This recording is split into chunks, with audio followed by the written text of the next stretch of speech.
muy importante que ustedes vayan escuchando el video grabado, y es muy importante que me sigan en las clases.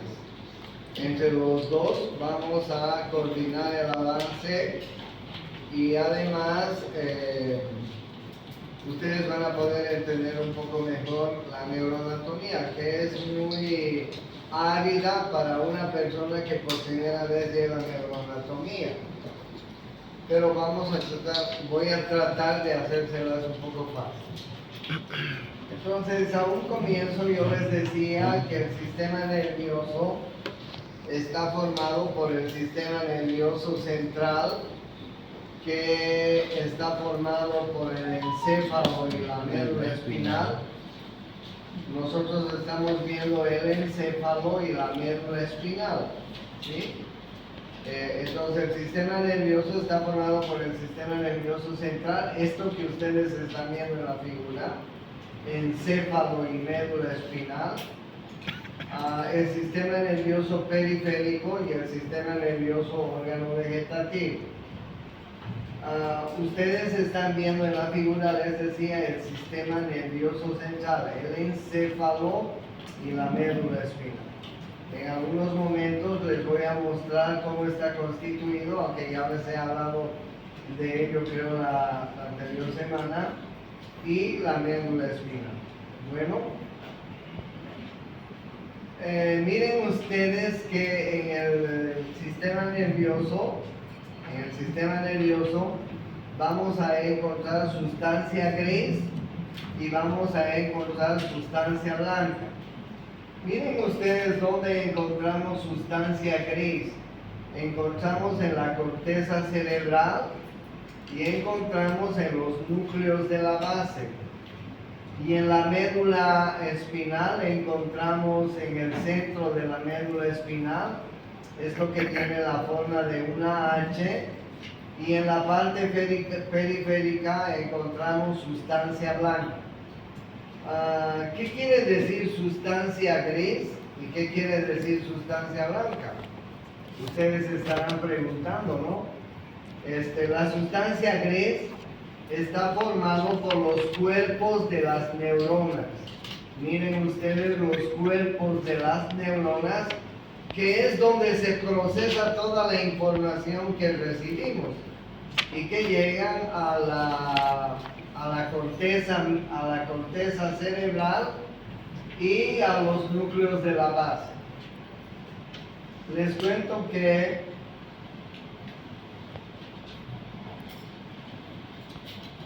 los seres humanos tenemos una corteza bastante bien desarrollada. Dicen que en ciertos lugares llega hasta 7 a 8 milímetros. Normalmente es de 5 milímetros la corteza del ser humano.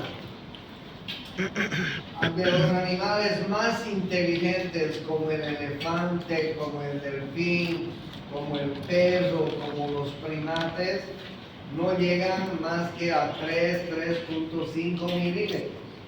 Y del ser humano llega a 5 milímetros, 6 milímetros y en algunos lugares a 7 milímetros.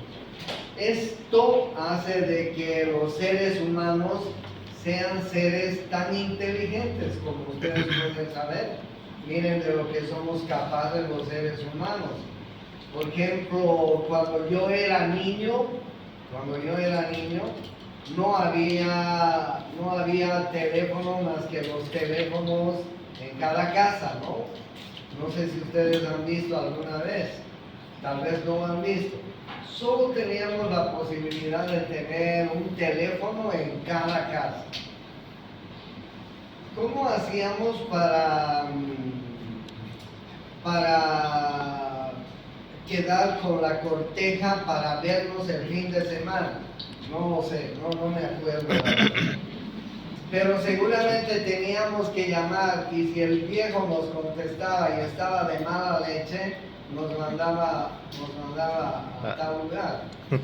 Y si teníamos suerte, podíamos hablar un ratito con la señorita y decirle, no, te veo el domingo en la matiné, algo así, ¿no? En cambio, ustedes hoy tienen la posibilidad de controlar a sus cortejos y a sus cortejas todo el día con esta vaina. O sea, en unos... algo más que les cuento. A finales de los 2000, en el 1995 más o menos, fui a trabajar al África con las Naciones Unidas como médico. Y ahí por primera vez encontré una computadora y yo decía, cáspita, ¿qué es esto, no? Y entonces había un tipo que me enseñó a manejar la computadora, y es que ahí me enteré de que había internet en el mundo y de que el internet era una novedad que estaba saliendo, en fin. El internet ahora es parte de nuestras vidas, ¿no es así? Un niño nace con el internet, es decir, lo que quiero decir es, miren cómo es tan inteligente el ser humano, ¿no? Hemos podido ir al espacio, hemos podido llegar a la luna, en fin. Pero esa inteligencia solo se traduce en el ser humano. ¿Los elefantes podrían hacer eso? No. ¿O los monos podrían hacer eso? No. ¿O los perros o los delfines? No. Miren ustedes. Entonces la corteza cerebral en el ser humano es tan desarrollada que nos ha hecho seres muy inteligentes. Y dice que nosotros solamente trabajamos entre 30 a 40% de la corteza, de nuestra corteza cerebral. No trabajamos al 100%, ¿ok? Si pudiéramos trabajar al 100% la corteza cerebral, dicen que tal vez incluso podríamos comunicarnos telepáticamente, pero no lo hacemos porque no trabajamos toda la corteza. Entonces miren ustedes, la corteza del ser humano es una corteza bastante bien desarrollada. Y hay unos núcleos en la base del cerebro, que se llaman los núcleos de la base, que también tienen sustancia gris. Y como les decía en un comienzo, la sustancia gris son agrupaciones de los cuerpos neuronales. ¿Y por qué se llama sustancia gris? Porque les cuento que los cuerpos neuronales en su interior tienen unos corpúsculos que se llaman así. Imagínense que esta es una neurona.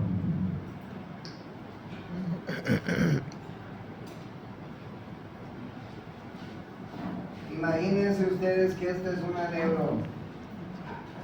Entonces tiene unos corpúsculos en su interior que se llaman los corpúsculos de Nissl. Se lee así, los corpúsculos de Nissl. Y estos corpúsculos, cuando se los ve en el microscopio, son de color gris.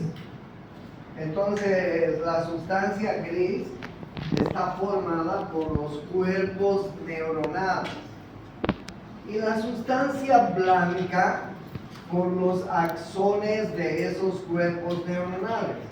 Miren ustedes la sustancia blanca. La sustancia blanca, ustedes pueden ver todo lo que está de blanco ahí en el encéfalo. ¿Y qué es la sustancia blanca? Son los axones de estos cuerpos neuronales que les he mostrado en la figura de la pizarra. ¿Y por qué los axones se pintan de color blanco? Porque los axones están envueltos por una vaina. Vaina de mielina. Y esa vaina se llama la vaina de mielina. Y la vaina de mielina es de color blanco al microscopio. Entonces, bien, miren ustedes, en la parte periférica y en los núcleos de la base tenemos sustancia gris, es decir, agrupación, acúmulo de cuerpos neuronales. ¿Y a qué llamamos sustancia blanca? A los axones de estas neuronas que ustedes están viendo, de estos cuerpos neuronales. Ya saben ustedes la diferencia. En la médula espinal tenemos sustancia gris en el centro de la médula. Miren ustedes, parece una H, una letra H. Y ahí en el centro tenemos sustancia gris. Astas anteriores, astas posteriores, astas intermedias son compuestas por sustancia gris. ¿Y dónde está la sustancia blanca en la médula espinal? La sustancia blanca está alrededor de la sustancia gris y está formando algo que se llama que se conoce como el nombre de cordones. Aquí están los cordones anteriores, aquí están los cordones intermedios o laterales y aquí están los cordones posteriores. Y todos estos cordones anteriores, laterales y posteriores son axones envueltos por vaina de mielina que están transportando diferentes estímulos nerviosos. ¿Ok? Entonces, ya saben cuál es la diferencia entre la sustancia gris y la sustancia blanca que existe en el sistema nervioso central. Bueno, espero que hayan comprendido esto. Bueno, ustedes saben que la neurona es la unidad anatómica y funcional del sistema nervioso. La neurona es una célula que está formada por prolongaciones cortas que se llaman dendritas, por una prolongación larga que se llama axón, y las neuronas tienen la posibilidad de transmitir impulsos, ¿no es cierto? Ustedes vean en esta figura una neurona con sus dendritas transmitiendo impulsos a la otra neurona. Miren ustedes que las dendritas transmiten los impulsos hacia el centro de la neurona. Las dendritas transmiten los impulsos hacia el centro de la neurona. Los axones transmiten los impulsos hacia afuera de la neurona. ¿Ok? Miren ustedes, este axón, por ejemplo, que lo ven, está transmitiendo el impulso hacia afuera de esta neurona y se va a conectar con la dendrita de la siguiente neurona. Las dendritas transmiten los impulsos hacia dentro de la neurona y los axones transmiten los impulsos hacia afuera de la neurona. Como ustedes están viendo, los axones están envueltos por una vaina que se llama ¿qué? Vaina de mielina. ¿No es cierto? Que forma la sustancia blanca. Ya saben ustedes. Y en la parte central de estas neuronas vamos a tener unos corpúsculos, miren ustedes, que se llaman los corpúsculos de Nissl. Estos corpúsculos de Nissl son los que forman la sustancia gris. Ya saben entonces por qué sustancia gris, por qué sustancia blanca. Miren ustedes que hay diferentes tipos de neuronas. Hay neuronas que reciben diferentes nombres. Por ejemplo, miren, en la figura A, ustedes están viendo una neurona multipolar. En la figura B están viendo una neurona multipolar con un axón corto. En la figura C están viendo unas células piramidales.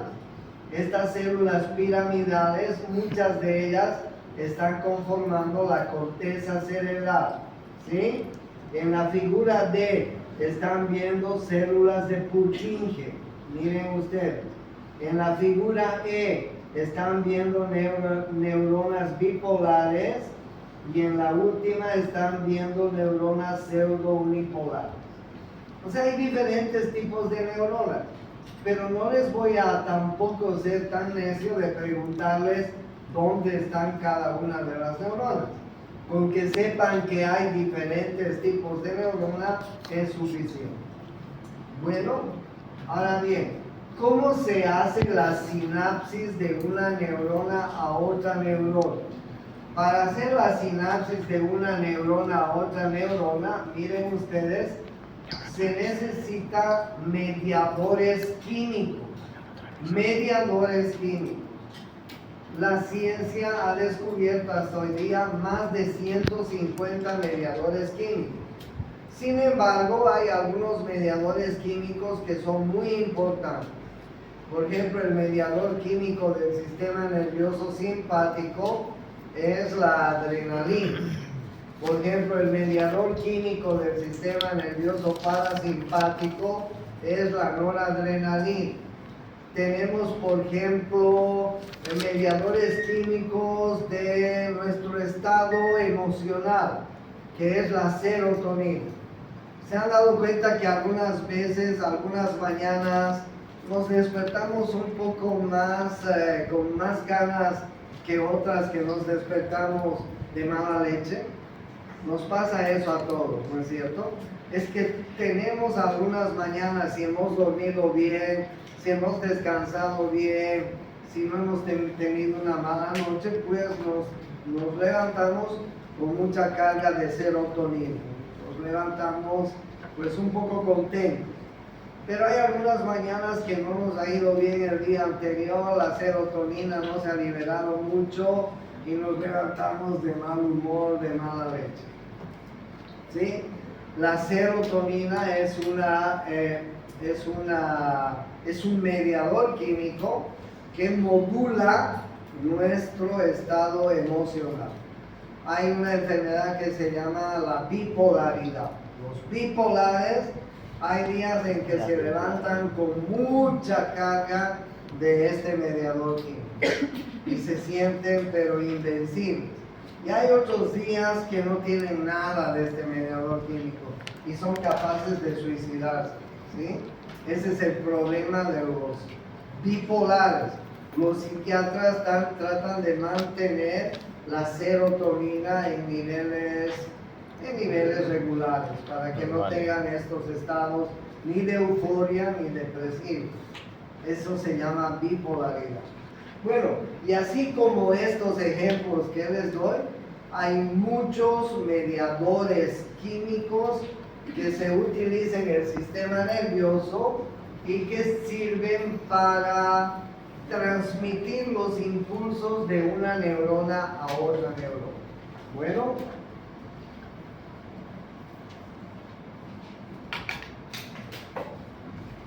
miren ustedes cómo están transmitiéndose los impulsos.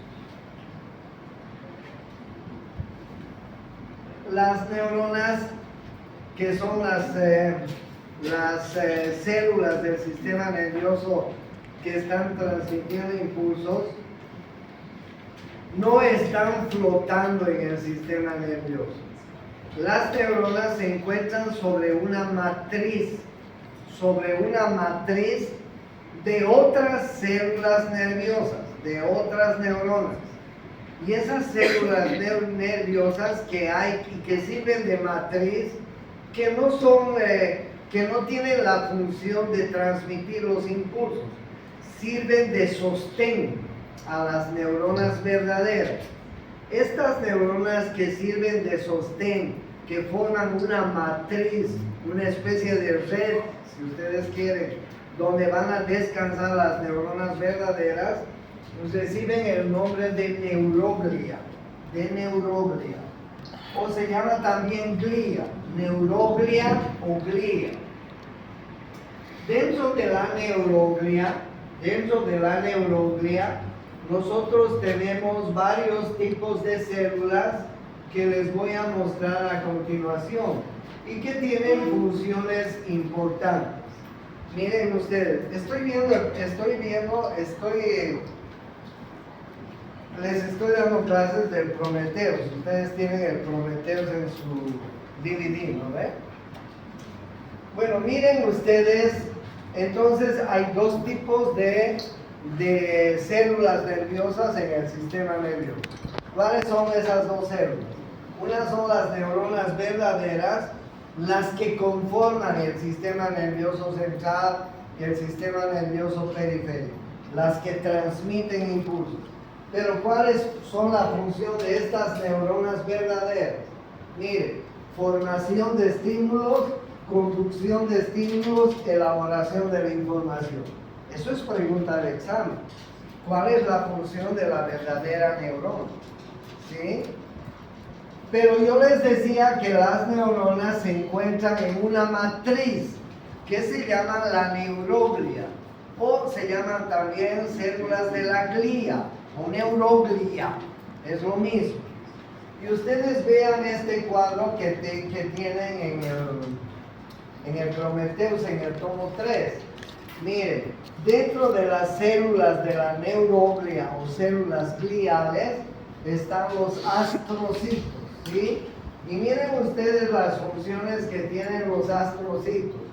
Mantienen constante el medio interno del sistema nervioso, participan en la formación de la barrera hematoencefálica, fagocitan las sinapsis muertas, cicatrizan el sistema nervioso central tras un infarto cerebral, una esclerosis múltiple, etc. Miren qué importante los astrocitos, ¿no?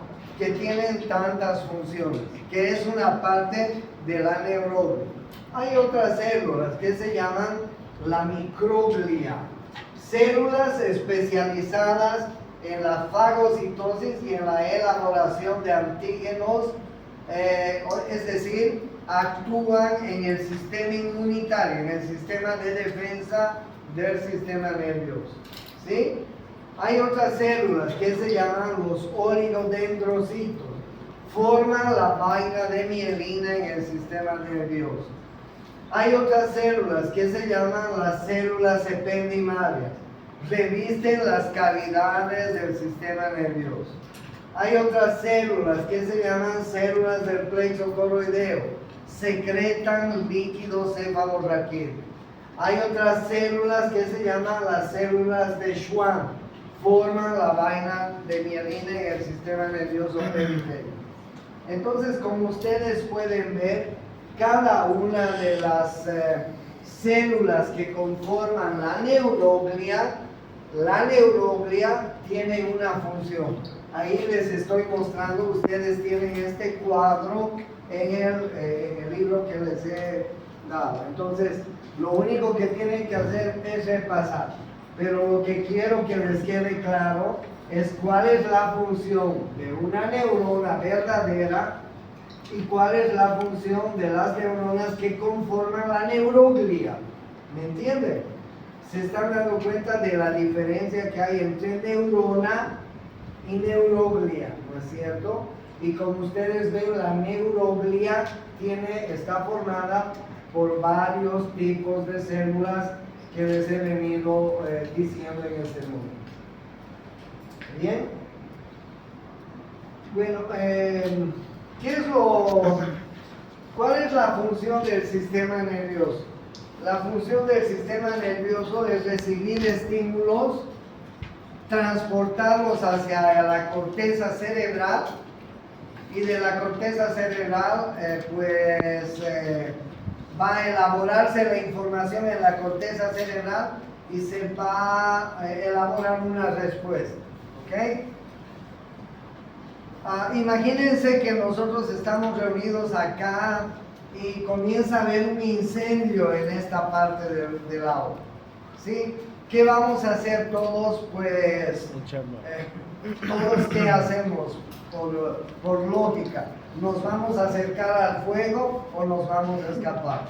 Es obvia la respuesta, ¿no es así?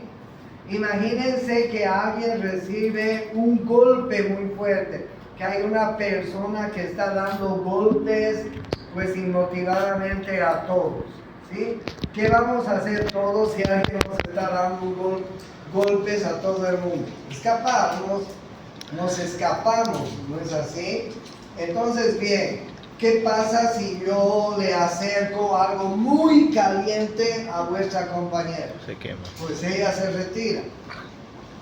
Eso nos ha pasado cuando agarramos alguna cosa muy caliente en la cocina, ¿no es cierto?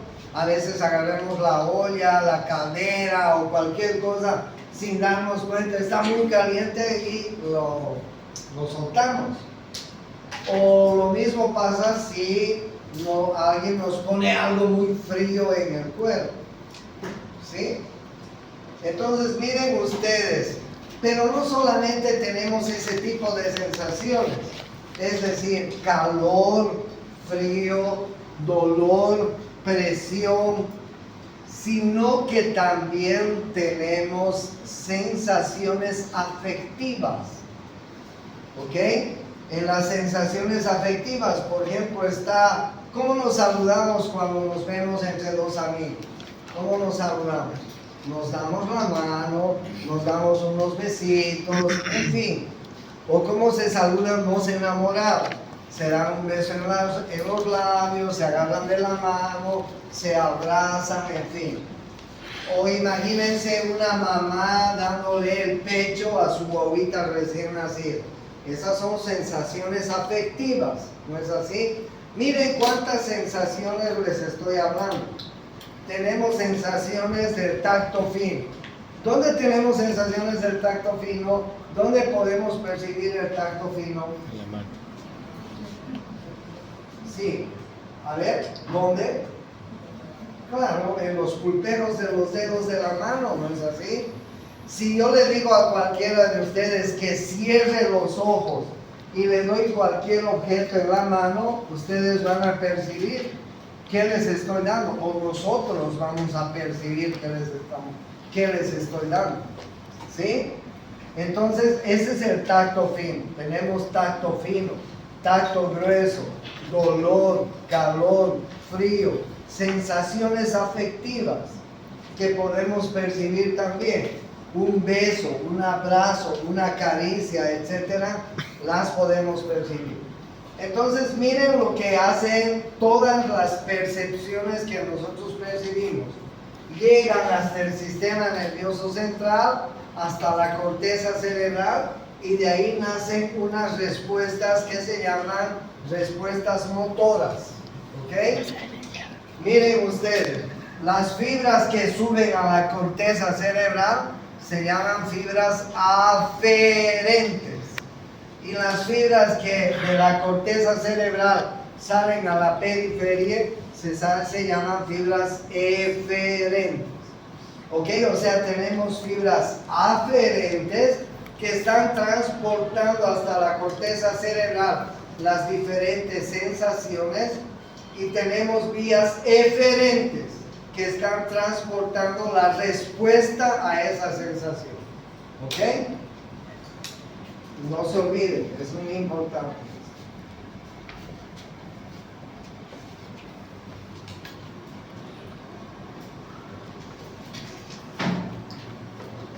Nosotros tenemos unas neuronas que llegan hacia los músculos. En realidad, miren ustedes, todas las fibras nerviosas que nosotros tenemos en el cuerpo, todos los nervios, para hacerles más claro, tienen dos tipos de fibras. Tienen fibras sensitivas y tienen fibras motoras. Miren ustedes, hay fibras sensitivas y fibras motoras que llegan a un músculo, por ejemplo, ¿sí? Y hay diferentes tipos de fibras nerviosas. Hay unas fibras que tienen una velocidad muy veloz, muy rápida, y se llaman fibras o motoneuronas alfa.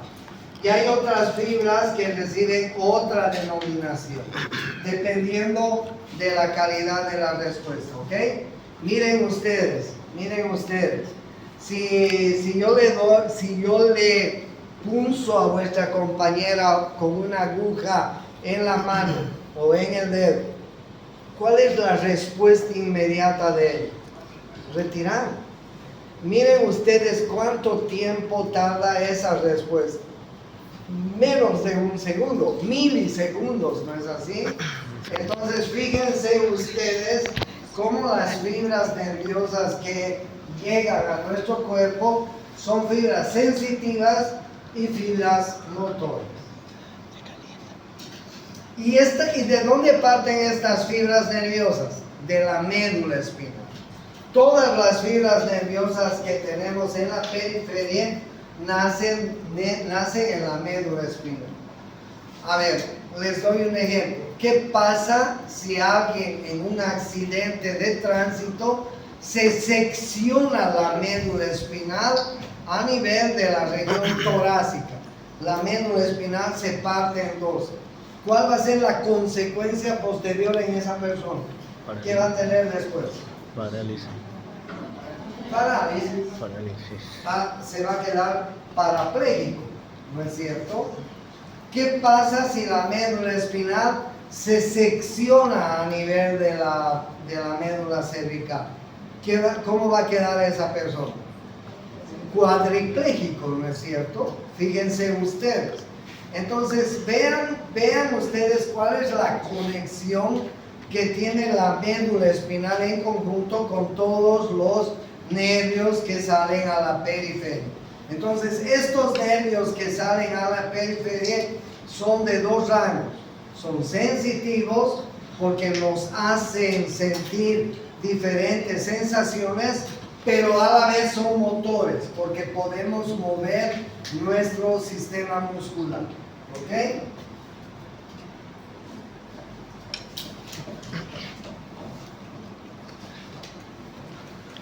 Miren ustedes cómo están compuestas un nervio.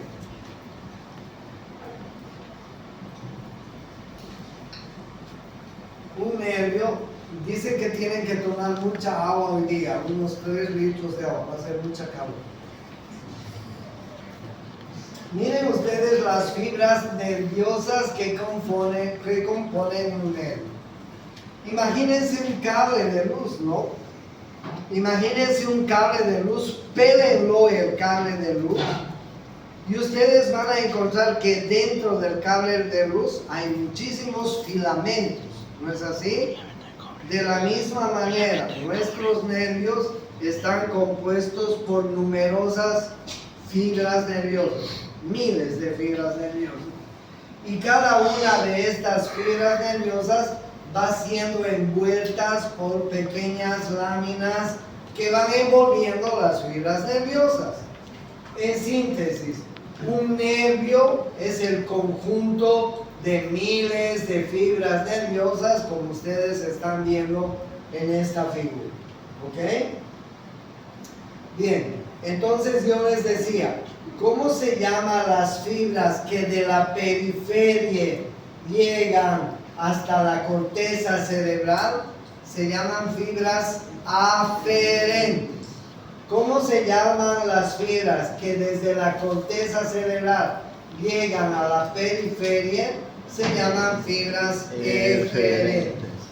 O sea, nuestro sistema nervioso está formado por fibras aferentes y fibras eferentes. Eso es lo que vamos a aprender ahora en la primera parte de la neuroanatomía. Bueno, ¿cómo se desarrolla el sistema nervioso? Miren ustedes, esta es la primera parte del video grabado que ustedes tienen en su poder. El sistema nervioso se desarrolla a través de 5 vesículas. Más o menos entre las primeras semanas de desarrollo intrauterino comienzan a aparecer estas 5 vesículas que se les explica muy bien en el video, y a partir de estas 5 vesículas se va a ir desarrollando todo el sistema nervioso central. ¿Ok? Esta primera parte ustedes van a encontrar en el video, así que voy a obviar la formación del sistema nervioso central, porque eso lo van a encontrar en el video. Pero ojo, el examen lo voy a tomar del video, del Prometheus y de lo que doy en las clases. ¿Ok? Para que nos pongamos de acuerdo. Bien, entonces miren ustedes. van a haber unas vesículas que van a ir formando el tubo neural, y cada una de estas vesículas van a ir formando, miren ustedes, van a ir formando las diferentes partes del sistema nervioso.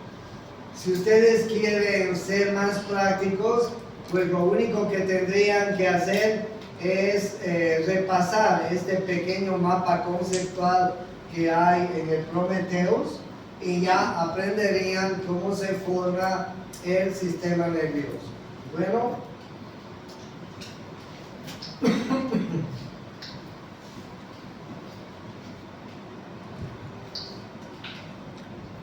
hago stop de 1 minuto, descansen 1 minuto. Bien, continúo.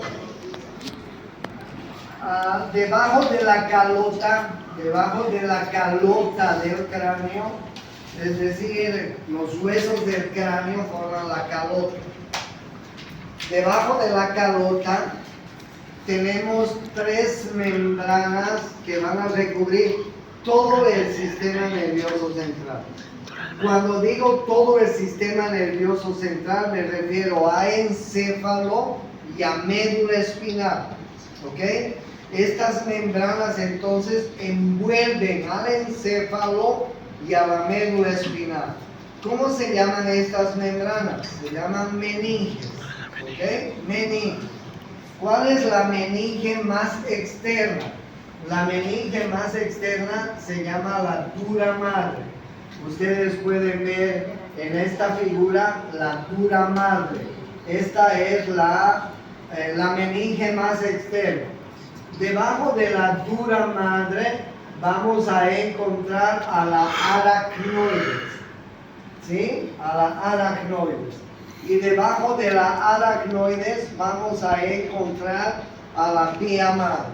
O sea, si yo les hago un esquema, imagínense que esta es la calota del cerebro, ¿ok? Por debajo de la calota del cerebro está la primera membrana. La primera membrana se llama, ¿qué les he dicho? Dura madre. Dura madre. La segunda membrana se llama Aracnoides. Y la tercera membrana se llama pía madre. ¿Ok? ¿Qué se llama el espacio que está por fuera de la dura madre? Este espacio. Este espacio se llama espacio epidural. Espacio epidural. ¿Qué se llama el espacio que está por dentro de la dura madre? Este espacio se llama subdural. Está muy bien dicho. ¿Ok? Subdural. ¿Qué se llama el espacio que está debajo de la aracnoides? Se llama espacio subaracnoideo. Subaracnoideo. Este espacio, el espacio subaracnoideo, es súper importante porque en el espacio subaracnoideo vamos a encontrar el líquido cefalorraquídeo. ¿Dónde vamos a encontrar el líquido cefalorraquídeo? En el espacio subaracnoideo. Es decir, entre la aracnoides y la pía madre. En ese espacio vamos a encontrar el líquido cefalorraquídeo. No se olviden que las meninges están envolviendo al encéfalo y a la médula espinal. A la médula espinal. ¿Okay? El líquido cefalorraquídeo es un líquido que tiene las características del agua cristalina y sirve para amortiguar, si ustedes quieren, el sistema nervioso. ¿Okay? Es muy importante el líquido cefalorraquídeo que encontramos en las meninges. Bueno, bien, pero les cuento que ahí han sacado la dura madre. Miren ustedes.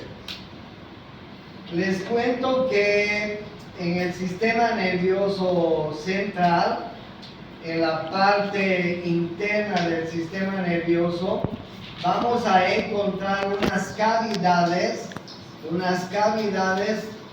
que son unas cavidades huecas, pero que contienen líquido cefalorraquídeo. Estas cavidades que ustedes están viendo se llaman ventrículos. ¿Cuántos hemisferios cerebrales tenemos? Dos. Uno derecho y uno izquierdo. En cada hemisferio cerebral, yo estoy aquí dando clases y ustedes dos comadres están comadreando ahí. Carajo, me estoy desganitando para que las comadres estén comadreando. ¿Por qué no se van afuera a comadrear? Bien, les decía que en cada uno de los hemisferios hay un ventrículo, ¿ok? Es decir, una cavidad hueca, pero que está llena de líquido cefalorraquídeo. En el ventrículo izquierdo está en el hemisferio izquierdo está el primer ventrículo lateral. Miren, este es el ventrículo lateral del hemisferio izquierdo. En el hemisferio derecho, al otro lado, hay otro ventrículo lateral. Miren ustedes, el otro ventrículo lateral. ¿Cómo están formados los ventrículos laterales? Los ventrículos laterales tienen una asta frontal. Miren ustedes, el ventrículo lateral tiene una asta frontal, tiene una porción central, ahí la están viendo, tiene una asta temporal en la parte inferior y tiene una asta occipital.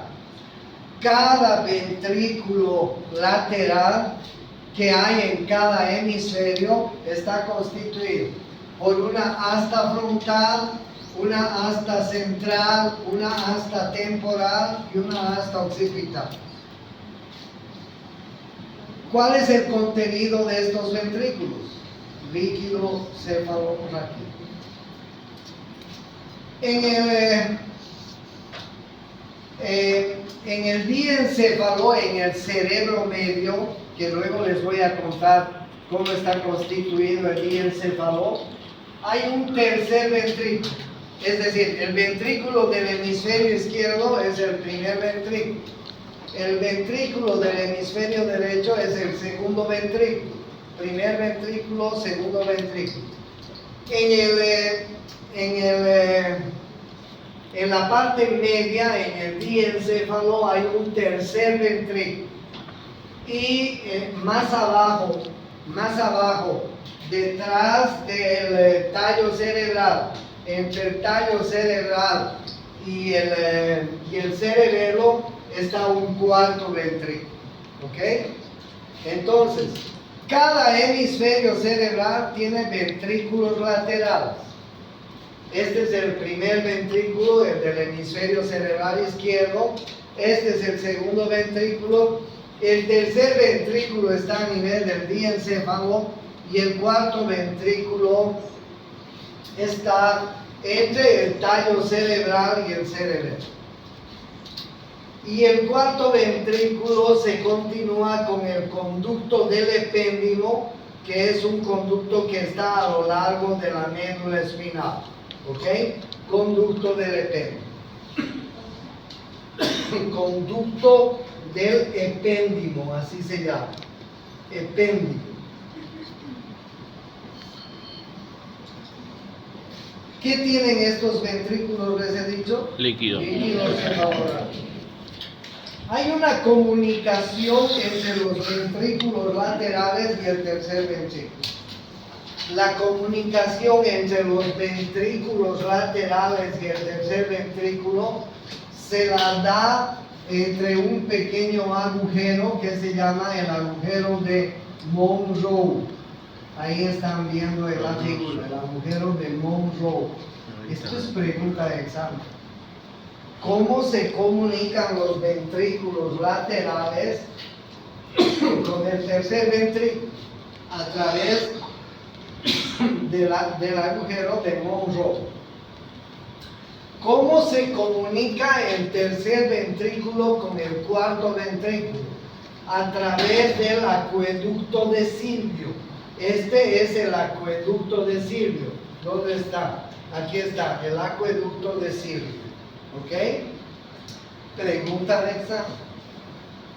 ¿Cómo se comunican los ventrículos laterales con el tercer ventrículo? A través del agujero de Monroe.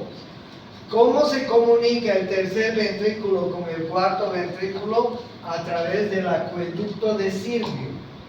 Y el cuarto ventrículo, ¿con quién se comunica? Con el conducto del epéndimo que está a lo largo de la médula espinal. ¿Cuál es el contenido de estos ventrículos? Líquido cefalorraquídeo. ¿Se podrían tapar estos conductos? ¿Podría taparse el conducto, el agujero de Monroe? ¿Podría taparse el acueducto de Silvio? Sí, algunos niños nacen con obstrucción de los ventrículos cerebrales y se les produce hidrocefalia. Ustedes van a ver alguna vez fotos de niños que nacen con hidrocefalia. ¿Qué es la hidrocefalia? Es la retención del líquido cefalorraquídeo dentro de los ventrículos cerebrales. Bueno, entonces bien, ¿dónde tenemos líquido cefalorraquídeo? ¿Dónde tenemos líquido cefalorraquídeo? En el espacio subaracnoideo y en los ventrículos cerebrales. ¿Cuántos ventrículos cerebrales? 4. Los ventrículos laterales, el tercer ventrículo, el cuarto ventrículo y el conducto del epéndimo. ¿Ok? Lo último.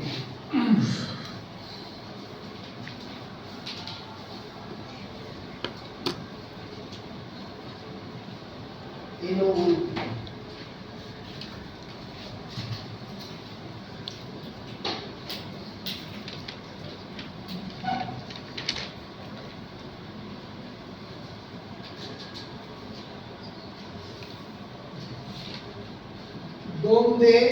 ¿Dónde se forma el líquido cefalorraquídeo?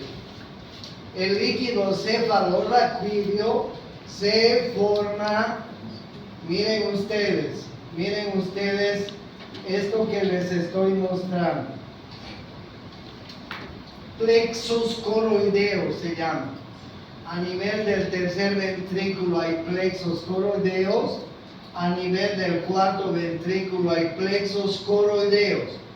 Los plexos coroideos son unas formaciones, pequeñas formaciones que hay en el tercer ventrículo, que hay en el cuarto ventrículo, que son los encargados de formar el líquido cefalorraquídeo. Eso es pregunta de examen, les prometo, les juro que les voy a preguntar. ¿Dónde se forma el líquido cefalorraquídeo? En los plexos coroideos.